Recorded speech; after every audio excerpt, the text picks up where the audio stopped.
اور سب کو خاک ملا دیا.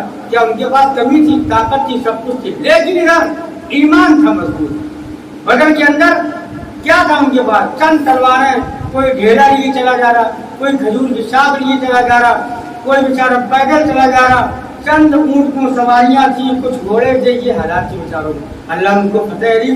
بہرحال یہ ایک شہادت ایک جذبہ ہے، جب تک ایمان والوں میں موجود رہے گا انشاءاللہ وہ اپنی زندگی بہتر ہوگی. ایک بات اور کہنی ہے کہ شہادت کی موت اتنی بہتر ہے، اتنی بہتر ہے کہ شہید کو جب اللہ تبارک و تعالیٰ سامنے پیش کیا جائے گا، شہید سے پوچھا جائے گا تم نے اللہ کے راستے میں ہم جان دی ہے، تم نے جان جیسی اپنی قیمتی چیز کو قربان کیا، اب تم بتاؤ تمہاری کیا خواہش ہے، کیا چاہتے ہو، تمہیں کیا انعام دیا گیا؟ کیا کہے گا وہ معلوم ہے کہ اللہ مجھے دوبارہ دنیا بھیج دیجیے، میری خواہش یہ ہے کہ میں آپ کے راستے میں شہید کیا جاؤں، پھر زندہ کیا جاؤں، شہید کیا جاؤں، پھر آپ بھیجیں. پھر یعنی وہاں کیوں انہوں نے شہادت کا مزہ چکھ لیا تھا، اسی لیے تو ان کے زبان سے نکلتا تھا فزت و رب الکعبہ، اے رب کعبہ کی قسم میں تو کامیاب ہو گیا. کیوں کہتے تھے؟ اس لیے شہادت کی موت اتنی میٹھی ہے، اتنی بہتر ہے بستر پہ مرنے سے. آدمی جب بستر پہ مرتا ہے یا اور کئی بیماری سے مرتا اس کو بڑی دقتیں، بڑی تکلیفیں اور پریشانی آتی ہے. اور شہید کی موت تو ایسی ہے جیسے آپ چیٹی بھی نہ کاٹی ہو، اتنی بھی تکلیف نہیں ہوتی. تو کیوں نہ ایسا جذبہ رکھیں، اور یہ جذبہ رکھنا ضروری بھی ہے. حضور نے فرمایا جس کے دل میں یہ جذبہ نہ آیا تو خطرہ کی منافقت کی موت نہ مرے، منافق ہو کر نہ مرے. تو ایک ایمان والے کا یہ جذبات ہونا چاہیے. اور باقی ہمارے مولانا سلمان صاحب نے باتوں کو سمجھایا کہ ہمیں کیا کرنا چاہیے، کیا نہ کرنا چاہیے. تو ہمیں روزے نفلی کی عبادت کی حکم دیا گیا. کھانے کو اپنے خاندان کے گھر پر عیال کا لفظ وہاں پر آیا کہ اپنے گھر والوں پر جو ہے اپنے خوب اچھا دسترخوان وسیع کرو. لنگر لٹانے کی عام نہیں کیا لنگر. اور دیکھو جہاں پر دین جتنا گہرا اتنا ہی قدم رکھو، آگے مت بڑھو. جہاں آپ یہ کہا جائے کہ تمام لوگوں کو بانٹو وہاں بانٹے لگو. جہاں یہ کہا جائے اپنے عیال پر فی الحال یہاں پر خرچ کرو اس میں بھی کوئی حکمت ہوگی. تو اپنے اہل و عیال پر بہترین سے بہترین کھانا دستاری کو تیار کریں. اس کی برکت سے معلوم کیا ہے پورے سال اللہ پورے سے بہتر دے گا. ہم اسی دن توا پلٹ لیتے ہیں، کھانا نہیں بناتے اور یہ تماشے کرتے ہیں، پھر پورے سال رات اور دن ہم روزی کمانے میں ایک جانور کے طریقے سے لگے رہتے ہیں، ایک بھینسے کے طریقے سے لگے رہتے ہیں، پھر بھی برکت نہیں ہو. خرچ ہوئیں گے کہاں؟ ہم سنت کے خلاف جائیں گے کہاں برکت آ گئی ہے؟ روزی کے بارے میں کہا گیا کہ جب نماز کو صبح پورا کر لو اس کے بعد میں زمین میں وابتغوا من فضل اللہ، اللہ کی روزی کو تلاش کرو. ہم اسی ٹائم جب روزی تقسیم ہوتے ہیں آنکھ بند کر کے سو رہے ہیں تو پھر دن بھر بیٹھے رہو دکان میں تو کیا ہوگا؟ تو یہ سب چیزوں کو ہمیں سنت پر عمل کرو، مسلمانوں سنت پر عمل کرو. اس سے ہم مضبوط ہوں گے، دنیا میں بھی بلند رہے گی انشاءاللہ، آخرت بھی بلند رہے گی. اللہ تبارک و تعالیٰ ان سب باتوں کو ہمیں سمجھنے کی اور اس پر عمل کرنے کی توفیق دے.